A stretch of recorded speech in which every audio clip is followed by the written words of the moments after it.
At Husqvarna, we have always listened carefully to professional chainsaw users.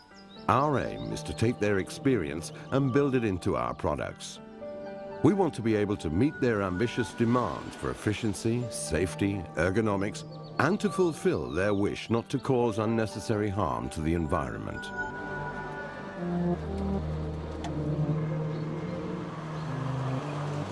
In this way, we have built up an extensive knowledge bank over the years, and we want to share it.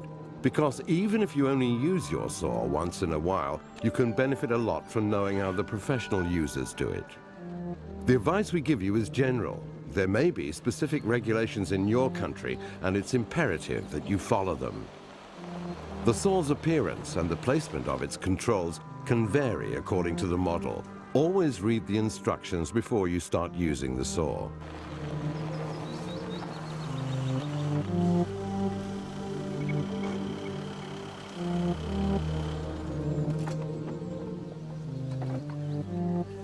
The chainsaw is an efficient tool, but it can also be dangerous if used incorrectly. That's why safety must always come first. Your clothing is a very important part of this. Even if you're just cutting some firewood outside the back door of your house, you must use the personal protective equipment that is required in your country. The best items of equipment are highly visible, ventilated protective jacket and trousers fitted with saw protection. Of course, protective equipment cannot prevent an accident from occurring, but it can help to reduce the extent of the injury. You should also have boots with a steel toe cap, saw protection and a heavy tread. And a helmet, of course, with a full coverage visor and hearing protection. Make sure you've got a first aid kit readily accessible, and it's a good idea to carry a mobile phone and a whistle so that you can call for help easily if something happens. Protect your hands with a pair of strong gloves, and if possible, bring someone with you when you work, especially if you're inexperienced. Take your time to get acquainted with the saw so that you have a good idea of how it works and so you know its most important parts, in particular the ones that have to do with safety. The throttle control is on the inside of the rear handle. To prevent accidental throttle advance when you squeeze the throttle control, you must also depress the throttle lock on the top of the handle. On the bottom of the saw is the chain catcher, which catches the chain if it breaks or derails. If such an accident with the chain were to occur, your right hand would be protected by the right-hand guard on the bottom of the handle. With the easy access stop control, you can stop the engine quickly.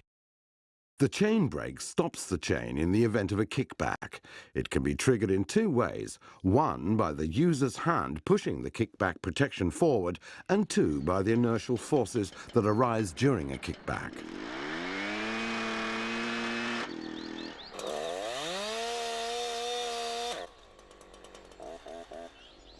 Kickback can occur during most types of operations due to lack of care.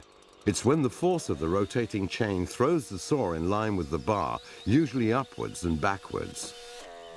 Kickback is caused by the saw contacting something with the upper part of the bar nose. Never make the saw kick back intentionally.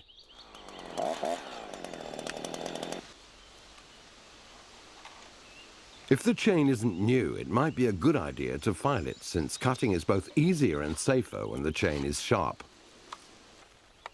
Also, make sure the chain is tensioned properly. Don't forget that a new chain should always be retensioned after operating the saw for a short period.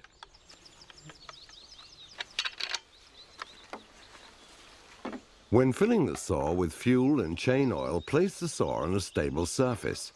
To reduce dangerous emissions, choose environmental petrol and vegetable-based chain oil.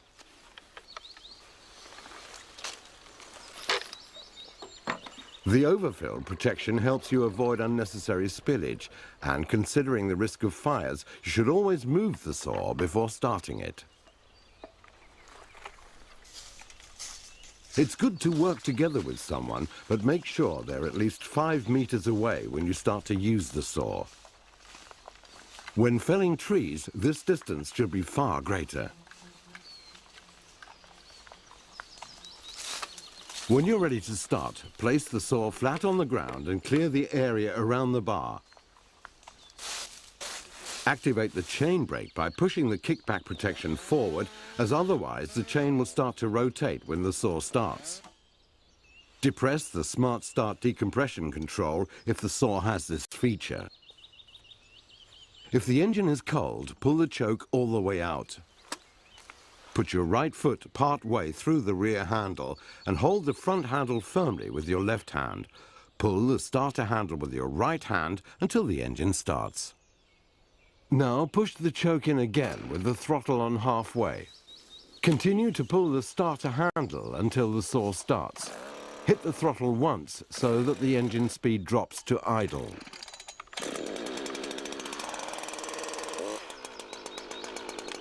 If the engine's already warm, don't use the choke, but the other steps are the same. If the saw's difficult to start despite being warm, pull out the choke like you do during the cold start, but push it back in right away. When you've got the saw started, don't disengage the chain brake until you're ready to saw.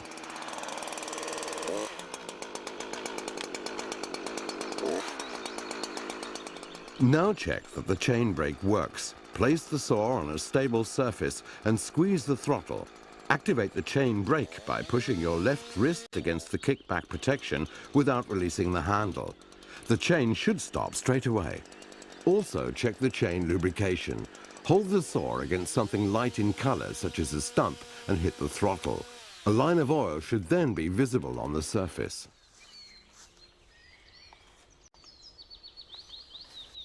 If you're not used to using a chainsaw, we recommend that you first get acquainted with the saw by practicing a while on a suitable log. There are some basic rules for using a chainsaw. Hold it firmly in both handles and hold your thumbs and fingers right around the handles. Make sure you hold your left thumb under the front handle to reduce the force of a possible kickback. It's good to have respect for the saw, but don't be afraid of it. If you hold it close to your body, it won't feel as heavy, and you'll be more balanced and in better control of the saw. For the best balance, stand with your feet apart.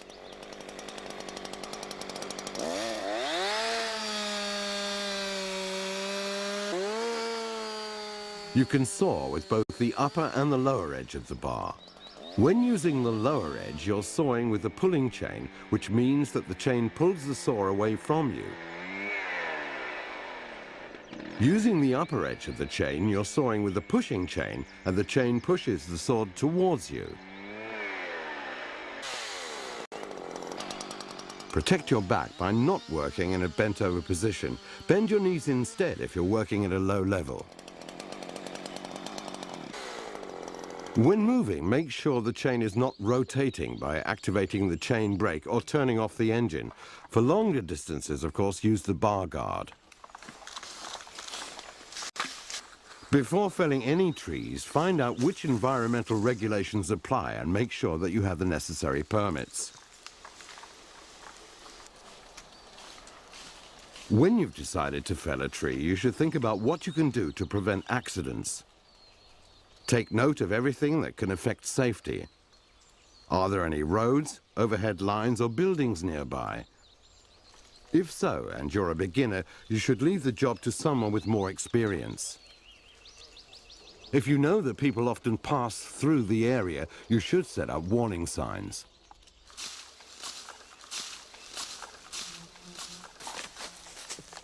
Assess the tree and take note of the various factors that can affect the felling. Is the tree leaning? Which way is the wind blowing? Considering the surroundings and ease of subsequent work, which direction should it be felled in? Make sure that there are no people within the safety radius, which is at least twice the length of the tree that you intend to fell.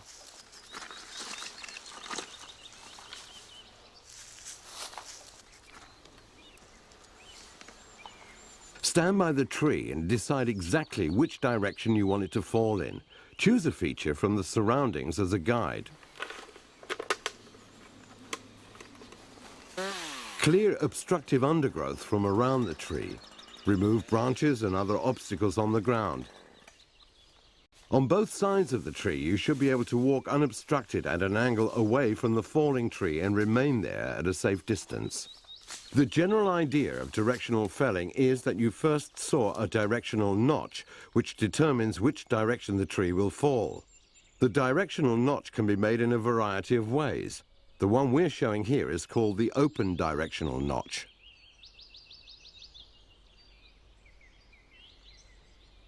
Firstly, you make a top cut into the stem at an angle of about 60 degrees. Saw to a depth of about 20 to 25% of the tree's diameter. Then make a horizontal undercut to meet the top cut. Next, you saw a horizontal felling cut slightly above the level of the undercut. It's important that you stop sawing just before you reach the directional notch, leaving what is called a hinge. The hinge guides the tree as it falls. The hinge should be 10% of the tree's diameter, or at least 2 centimeters wide.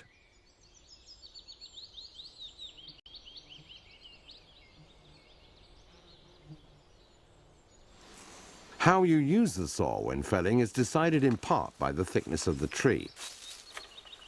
First, let's look at what you do when the bar is longer than the diameter of the tree.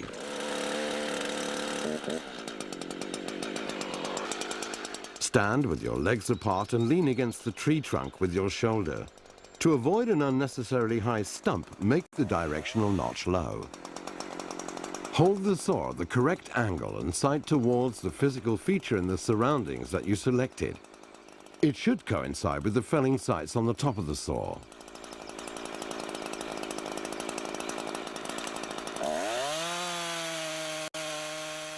Give the saw full throttle and start sawing. From time to time, check that you're keeping the correct angle and direction. Stay in the same position and make the undercut. Make sure that you meet the top cut exactly. Now it's time for the felling cut. Use either a pushing or a pulling chain.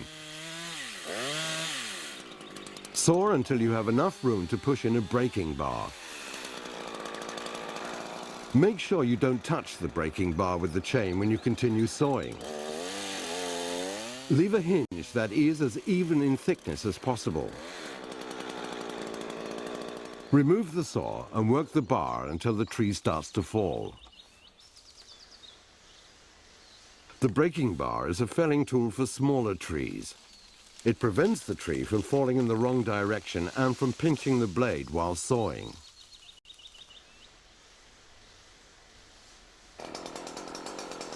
Now let's look at what you do with a larger tree. Just like before, you create a good working environment. You might need to remove some of the branches from the bottom of the trunk. The safest way to do this is with a pulling chain, moving from above downwards. Use the trunk as a protection between you and the saw. Never prune higher than shoulder height. If the tree has buttressed roots, it may be easier if you remove them.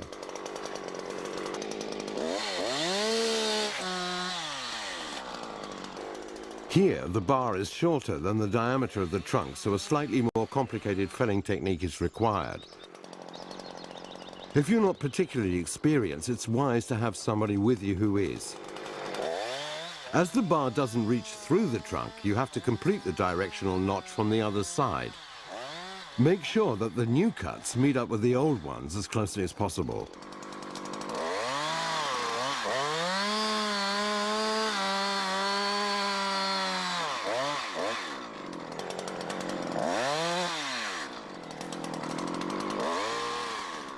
What you're going to do now is called a plunge cut. With full throttle, start by inserting the lower part of the bar nose into the trunk, just behind the intended hinge. Be careful not to touch the tree with the upper part of the bar nose. When the tip of the saw has moved into the trunk a little bit, turn the saw carefully until it is parallel with the directional notch. Press the bar into the tree.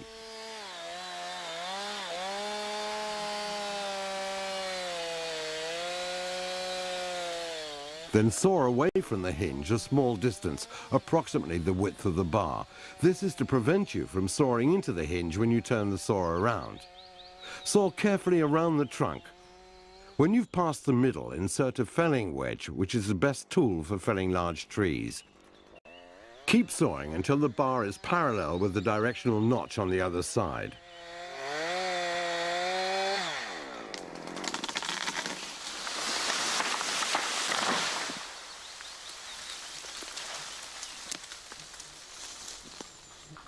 If the tree has rot damage, you have to be very careful and preferably get help from an experienced person if you're not that skilled yourself. If the trunk looks damaged or abnormal, there may be a rot problem. The rotten section of the tree is miscolored and feels spongy. As rot weakens the tree, you have to make the hinge bigger to get the tree to fall safely. You should also get assistance from someone with experience if the tree gets stuck in another tree on the way down. Don't leave the tree unguarded if you have to call for help.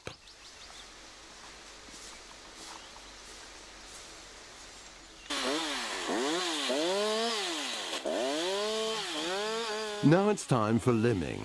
Work calmly and methodically, as it's easy to get kickbacks. Try to place the trunk so that you can work between waist and knee height. Stand to the left of the trunk and work from the base of the tree upwards. Stand firmly with your feet apart and keep the saw close to your body. Work with both a pulling and a pushing chain, and always try to rest the saw on the trunk or against your hip. Take care not to contact branches with the upper part of the bar nose. Only move when you have the trunk between yourself and the bar of the saw. Branches on the upper side of the trunk can be cut with the saw lying on its side. You can limb the branches on the underside of the trunk at the same time as the rest if you have a good working height. If the tree has large branches, they can be under great tension, in which case you should limb them from the outside and in towards the trunk. Saw with the bar held vertically to reduce the risk of it getting caught. If the branch is very large, you might have to cut it from two sides. Observe how the branches are tensioned so that you can saw them from the correct side. Otherwise, there is a risk that the saw will get caught. If the tree is lying right on the ground, you'll have to wait with the branches on the bottom until you're finished with the others and can roll the trunk over. Be careful when the trunk is close to the ground, since there's quite a risk that you'll touch something with the tip of the bar, which will cause a kickback. Now you've got cross-cutting left. Study the tree before you start, especially if the trunk is thick. First, try to see how it's tensioned. Watch how the trunk reacts when you start to saw. You might have misjudged the tension.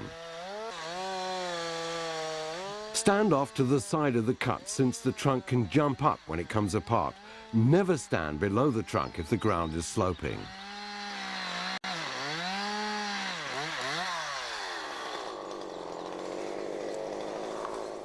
If the trunk lies so that the pressure comes from above, start with a cut from above.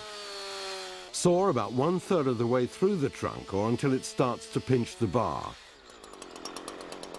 Then cut from underneath to meet the first cut. If instead the trunk lies so that the pressure comes from below, you work the other way round. Start by sawing from underneath about 1/3 of the way through the trunk or until it starts to pinch the bar. Then cut from above to meet the first cut.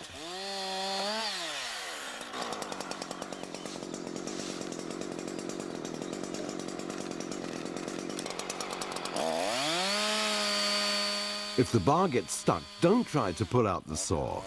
Instead, stop the engine, bend open the trunk until the saw comes loose.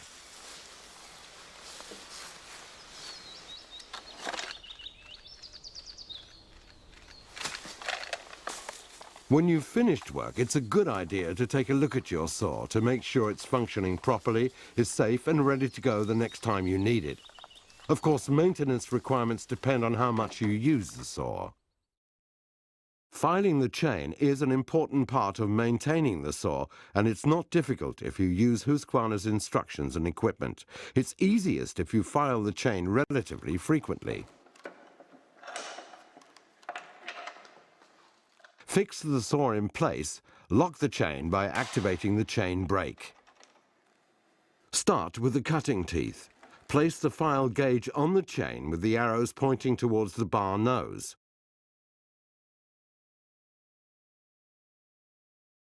Place the file at right angles to the rollers. File every second tooth with an even pushing stroke. Then turn the saw around and file the rest of the cutting teeth. About every third time you file the cutting teeth, file the depth gauges between them as well. Hold the file gauge steady with one hand, select hard or soft depending on which type of wood you normally saw, and file the depth gauge until the file contacts the file gauge.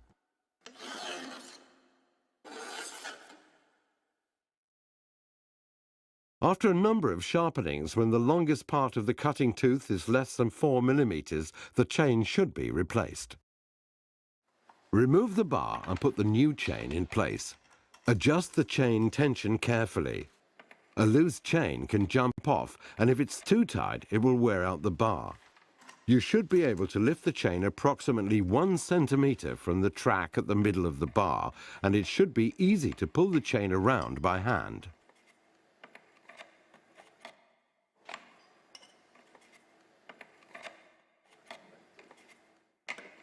When it comes to other maintenance, there are a few parts that require cleaning now and then. Remove the clutch cover and clean the chain brake band. You should also clean the bar occasionally. Remove the cylinder cover and wash the air filter. Clean the cooling fins and the air intake if necessary. Check periodically that the flywheel fins are clean to ensure good engine cooling.